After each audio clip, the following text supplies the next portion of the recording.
eo anaty rehanao, tsy misy tavela omeko anao,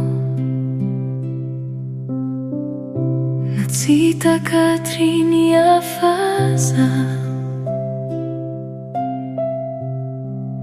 ny foko manontolo,